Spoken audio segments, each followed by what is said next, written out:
Bueno, nik uste dut desinformazioa behar bada izan dela konstante bat historia guztia. Gertatzen dena da, duela gutxi arte, genituela 3-4-5 referentziazko bitarteko edo edabide, eta horiek nolabait balio zigutela egia bat sortzeko, egia informatibo bat, ez da? Zeukaten ikuspegi ezberdinen ondorioz, guk ateratzen genuen hor konklusio bat.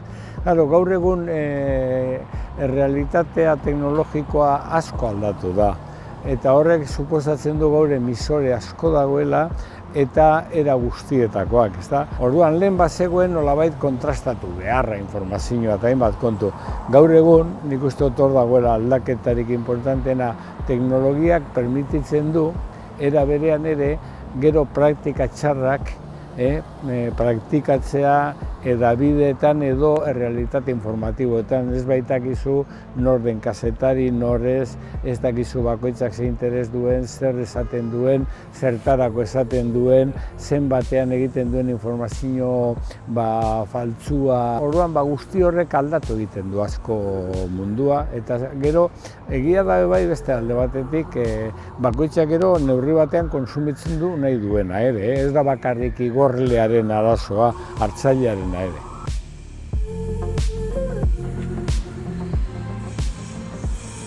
Nik beti esaten duzu rumurrak, usteak eta immigrazioari buruzkoak edo beste edozein aspekturi buruzkoa. Beti daudela eta beti oso antzekoak direla. Kontua da zein kontestutan zabaltzen diren. Eta kontestua da aldatu dena. Teknologiaz aparte kontestua, ez da? Gaur egun, nolabait esateko, gezur, zurrumurru eta uste faltzu eta baita prejuizioak zabaltzen ari den makinaria oso bat dago. Eta gainera kontzienteak dira hori egiten dutela, eta gainera hori da nahi dutena nolabait jendea taldekatzeko zenbait interesen inguruan.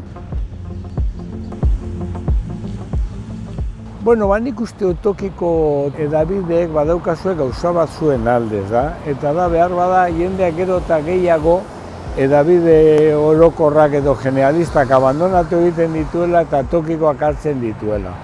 Nik uste dut hor papel importante bat jokatu dezaketela zuek ateratzen dituzuen tokiko erreferenteak.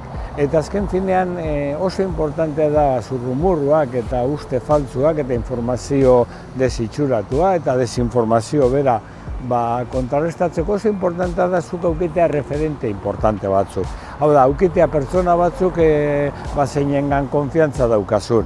Eta eureri galdetu aldiezu beti esan ezu hau entzun dut, hau egia izango ete da.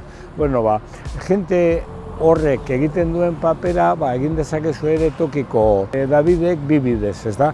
Erreferente hori ez baliatuz eta zeurok ere erreferentzia modura ezarriz. Eta orduan importantena da jendeari konfiantza ematea eta esatea hau entzungo duzue, baina ez da egia eta egin guri kasu. Orduan zu erreferente gisa hor zentruan jartzen bazara, hor daukazu benetan irabazia zure borroka.